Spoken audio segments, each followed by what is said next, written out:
Guy who flips out over his internet speed gets less. So, a little backstory. I work for an internet provider company as a lead in the internet repair department.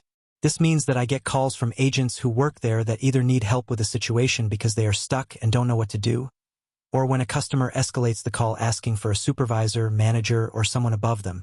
My department mainly handles internet issues like being offline, outages, replacing equipment, etc. So the other day was like any other. I'm getting calls from agents needing equipment transferred from one account to another, scheduling a technician for customers who refuse to do any troubleshooting. The list goes on and on. One of my main calls is an agent asking for me to run a special tool that corrects the speed being sent to a customer. This usually happens when a customer upgrades or downgrades their internet speed and it doesn't take right away, and this only takes a couple minutes. This comes in later. On this particular day, I get a call from an agent that says her customer wants to speak to a supervisor because he is not getting the speeds he pays for. This happens quite a lot, usually because most people don't understand how the internet works and all the factors that come into the result of a speed test. This can include a lot of things like how far away you are from your router, if you are testing on Wi-Fi or directly connected, how many devices you are currently using, and even things like how your residence is built, because stone and concrete do not allow Wi-Fi signals to travel through. When I looked at the customer's account, I see that he is currently subscribed to 100 megabits per second. Megabits per second. Our normal plans are 300, 500, and a gig, which is 1,000. I asked the agent what results he was getting, and she told me it was 437 megabits per second, which is way over what he is paying for. I told the agent to go ahead and transfer him to me, and I'll continue the discussion. Once the customer gets to me, we'll call him Darren. I introduce myself and ask how I can help. Darren immediately begins yelling and cursing at me about how he is not getting what he pays for and is extremely upset, and even demanding credit to his account because of this. I begin to try and apologize to Darren and explain that speed test results can vary based on certain conditions. He cuts me off and states that he is recording the call and will be posting everything I say on social media. I tell him that that is fine, as all our calls are recorded for quality assurance purposes as well, and everything will be documented. Darren then proceeds to continue cursing, stating that this is unacceptable, and I should be ashamed of myself for working for a company that does not provide the product people are paying for. While he rants on and on, I noticed that he had recently changed his internet plan from 500 megabits per second to 100 megabits per second 2 days ago. Now, as I mentioned before, sometimes the internet changes don't happen right away, and we have to run a specific tool to fix it. This can happen when the modem has not been reset to reflect these changes. I try to tell Darren that he is receiving more than what he is paying for, and again, he cuts me off stating that he will be reporting us to the FCC, BBB, and filing a lawsuit about this, all while recording our conversation. Now, normally I wouldn't care, and I'd allow the speed to continue going through until the system automatically fixes it. But his attitude and rude demeanor made me feel otherwise. Cue the malicious compliance. I respond to Darren saying, "Sir, you are absolutely right. And I am so sorry you are not receiving the speeds you are paying for. I will get this fixed right away." Now, this plan that Darren was on, the 100 speed, is a plan that only certain customers can get if they are financially unable to make normal payments, meaning he had to apply for this program and be approved based on his low income. So, I run the fix tool on his internet and reduce the speed down to 100 as he requested. I then ask him how his speed results are now. Darren then responds, "It's even worse than it was before. What kind of trick are you trying to pull on me?" I responded, "Sir, you told me you were not getting the speeds you were paying for, and you were right. You recently applied for financial assistance to be downgraded to 100, and I fixed that for you. It was absolutely wrong of us to be sending you 500 when you were only paying for 100. I apologize for the inconvenience." After a few minutes of silence, Darren then muffled to himself, "This is ridiculous," and proceeded to disconnect the call. I left notes on his account so any future agent would know what had happened that day, and that he was not entitled to any credit on his bill. All I can say is, be careful what you complain about. HR and payroll manager asked to automate their decisions away. In my first job, I worked in IT as an access and permissions administrator at a large company with significant technological debt. The environment included custom software dating back to the Windows 9X and even DOS era. Initially, the work was quite tedious, involving a lot of back-and-forth communication between multiple departments. We had to ensure that each employee had the necessary training and documentation to access data in the scope requested by their manager. Additionally, we needed approval from the manager of the department related to the system role in question. On top of that, the company's excessive paper-only bureaucratic workflow made the work go at a snail's pace. A single SAP account for a blue-collar worker required at least 3 forms signed by different people. The heads of departments responsible for signing those papers didn't feel any urgency to send them to us quickly. A good example of this is when I, myself, waited over 2 weeks after being hired in the IT department before my first account was set up. Until then, I only had a guest account that allowed me to access the main internal website with the company's procedures, regulations, and other basic information. Up to this point, each signed form had to be physically delivered to us, which was agonizingly slow given that the company had multiple branches. We decided to automate away the paperwork. Our first step was to allow the use of scanned documents. It was a partial success. While it eliminated the courier delays, management still required us to sign the physical copies afterward, which we mass-stamped at the end of each month. The next step was to introduce a fully electronic workflow. We faced significant resistance from upper management, so we had to settle on a system that mostly replicated the existing paper processes. Despite this, it was a game changer. We created presets that managers could select and customize as needed, using data from these customizations to create better-fitting presets. We also developed workflows that automatically generated and assigned subtickets for necessary approvals and tracked how long it took, sending reminders if needed.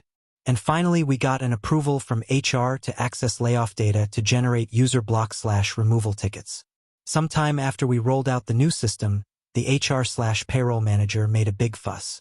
She was furious that her team was still waiting weeks to get their permissions and questioned whether all our work had been for nothing. That really struck a chord with me.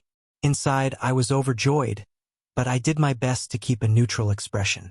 At that time, we were working on summary reports with burn-down and bottleneck charts, and I already knew that tickets requesting HR/payroll access were spending over most of their lifespan waiting for her or one of her sub-managers to approve them. The manager immediately went on the defensive, claiming she couldn't keep up with the amount of tickets. She then requested a change. She wanted any request from her employee to be automatically approved within the relevant scope of their sub-department. For example, a request for an HR worker to have full HR access and limited payroll access would be automatically approved for HR access but not for payroll, and vice versa. I was skeptical but weren't exactly in a position to argue. I asked my boss to join the discussion and explained that the goal was to prevent overly permissive approvals that could lead to unauthorized access. I tried to convince her to brainstorm together potential edge cases before making a blanket approval, but she was already set on her decision and wasn't interested in discussing details. My boss shrugged and said it would be her responsibility. He told her to write up an official document outlining the change, and we would proceed with the implementation. The only request we had was to include a line that each such request would still be created, assigned to as normal and marked as automatically approved by name of the main HR/payroll manager decision. I uploaded the scan into our system and, anticipating that it would eventually backfire, made a photocopy to keep it handy in the top drawer of my desk. The original copy went to the archive. A few weeks later, she stormed into our room. The speed with which she flung open the door made it clear she was furious. She demanded to know why we had granted full access to payroll data to her subordinate. I think it was the only time I ever heard anyone yell in the company. I calmly reminded her of her request to automatically approve in-department access requests.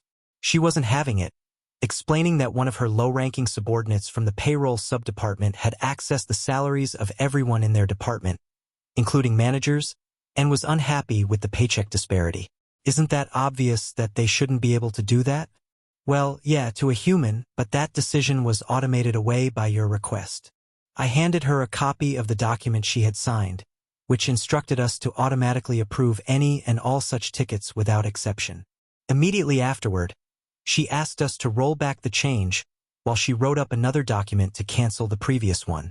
In the following days, She meticulously reviewed all those tickets and requested us to reduce access for several users. I have to admit, she did a thorough job and kept up a good pace in reviewing new requests, doing it daily instead of once every week or two as before.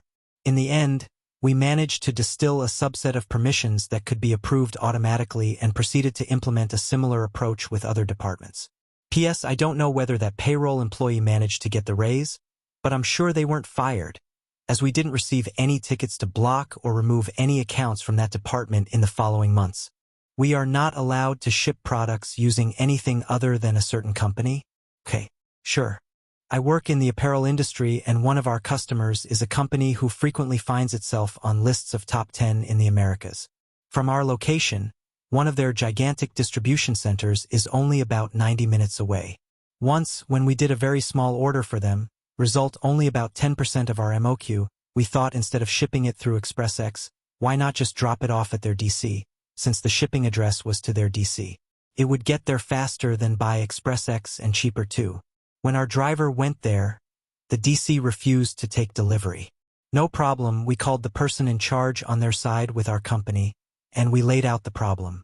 Well, the person was extremely rude and simply said, "We do not intend to accept any deliveries made other than the contractual method of using XpressX," and shot off multiple emails to our VP, president, and our holding company's CEO about not following contractually required methods. So, our driver comes back, and we ship the product using XpressX. 3 weeks ago, a frantic call and a decently large order, but extremely urgent. Okay, we have our time estimates to complete the work and the shipping date we would be able to manage. Agreed upon in email. We shipped it through XpressX even though it was said to use any means necessary to try to get it to them by the shipping date. Enraged by phone calls and screaming duels, our holding company's CEO went over the vendor manager's head and to their purchasing and inventory VP, complained about the manager's behavior and their previous email about only using XpressX as contractually stated and our adherence to the shipping date. As we packed the trailer and locked it with a seal and date on it, the XpressX semi came at 1 a.m. to pick up the trailer. Not our fault. We followed the contractually stated rules. Guess who just lost 9 major universities in college football from their vendor management portfolio? Was told I should go elsewhere, so I did. About a year ago, I was working for a manufacturing company that had mismanaged itself into a zero operating cash scenario long before I got hired on. After all the managers who had hired me and got fired with no notice, I got nervous and started looking around for other employment. At one point, I was trying to update a customer with status regarding some in-process issue that landed squarely in the newly appointed, but formerly as well, engineering manager's responsibility, and he told me I should never have brought it up and that I should just keep my mouth shut.